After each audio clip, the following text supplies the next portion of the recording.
This video is brought to you by Tempo. How's it hanging, my Peloton freaks, iFIT creeps, Tempo peeps, and all the rest of you connected fitness geeks?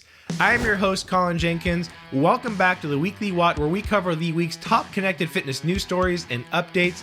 This week, iFIT takes center stage with some of the biggest news, including their CEO, Scott Watterson, stepping down after 45 years, and possibly the biggest controversy for iFIT that we've seen yet, centered around mixed community reactions to their new March challenges, to which even one of iFIT's top trainers had to go to the Facebook group to try and keep the peace. Then we have Peloton switching up their pricing yet again for the third time in recent months, and there's a whole lot more. So sit back, relax, clip your feet in, tap that like button if you haven't done so already, and let's get the show started. After 45 years, iFIT's co-founder and CEO, Scott Watterson, has finally stepped down this week. Mr. Watterson wrote, quote, "I am proud of what we have built in iFIT over 4 decades and our ability to successfully adapt to a rapidly evolving health and fitness landscape. Today's important updates strongly focus the business for continued growth in what has made us successful in the first place: technology, innovation, and the member experience." And the update to which he is referring is that iFIT this week also announced a $355 million capital raise from a private equity firm to, quote, "enable more focus and investment in growing iFIT's leading brands, content library, and product offerings with the sole purpose of enhancing the member experience." And unlike Peloton CEO John Foley, this resignation was said to have been previously planned and not as a reaction to poor performance. And speaking of good old John, he continues to make headlines for Peloton even weeks after stepping down as CEO. This week, John Foley sold an additional $50 million worth of his Peloton stock to an investment firm backed by Michael Dell.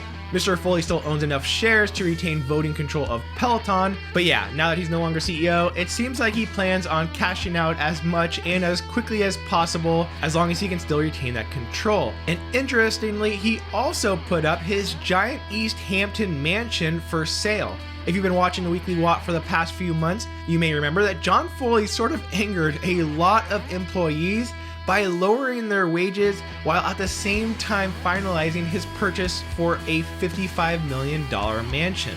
Well, it seems he no longer wants it, and just a few months later, it's back up for sale at about $2.5 million less than what he bought it for. And if you think John Foley is flip-flopping a lot, well, take a look at Peloton's pricing structure for their bikes and treads. Holy shit, they can't seem to figure out how they want to price these. First, late last year, they decided to lower the cost of the Peloton bike by around $400 from $1,895 to $1,495 to be more competitive with other companies. Then they decided no, that doesn't work, and effectively raised the price for all devices up $250 to $350 through increased shipping charges, which started February 1st. And now just 1 month later, they are offering a $300 discount for the bikes and treads if you have a referral code. Hopefully you didn't buy a Peloton bike or tread in February. Actually, you can still contact them to get that discount applied as long as your purchase was made within 30 days. But don't worry, the price is likely due to another change soon, as the new CEO, Barry, seems pretty in love with the idea of lowering the price for the bikes further and instead raising membership rates for new members, which, by the way, will make the resale value of the Peloton bike close to zero, which is probably a topic for a whole nother video. Oh, and Peloton has extended their trial period from 30 days to now 100 days. So now you have 100 days to decide if you want to keep your bike or tread after it is delivered. Okay, back to iFIT and what could be their biggest community backlash yet, and that is in response to their new Olympic challenges they released in March.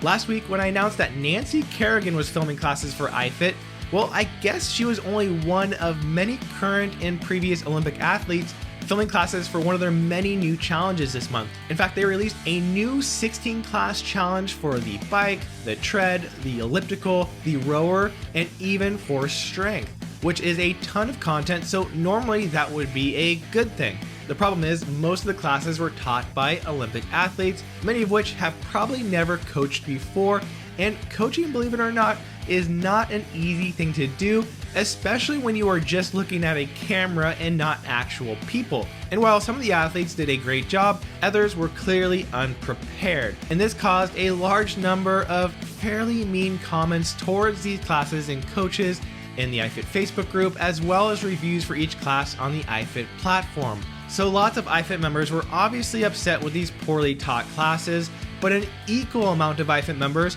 were upset about how other members were treating these coaches, at which point even John Peel, one of iFIT's biggest stars, went to the group to share his thoughts. He wrote, quote, "When our biggest dispute in a day is whether or not we are enjoying a challenge that's filled with some of the greatest athletes in the world, doing their best to share their story, nervous to perform well, myself included, and show up for you all to enjoy, I think we are all okay and have to realize this isn't going to please everyone. There is no such thing as perfection, so none of these workouts will be perfect. Yes, we want it to be impeccable going into filming because we know how much you all mean and how much you deserve our very best. But please don't come down on these athletes who have never been in this situation before. They aren't hired to be the next greatest trainer. They are hired because they are the best at what they put blood, sweat, and tears into years ago and are willing to share these podium moments with us. I'm okay taking the criticism. I actually prefer it in order to grow. This was my first time on the rower as well, and there is major room for improvement. I can genuinely admit that. This is a community, a family at the end of the day. Just understand that we are so lucky and beyond fortunate to have this opportunity to debate what we do and do not like, but please keep the negativity to a minimum.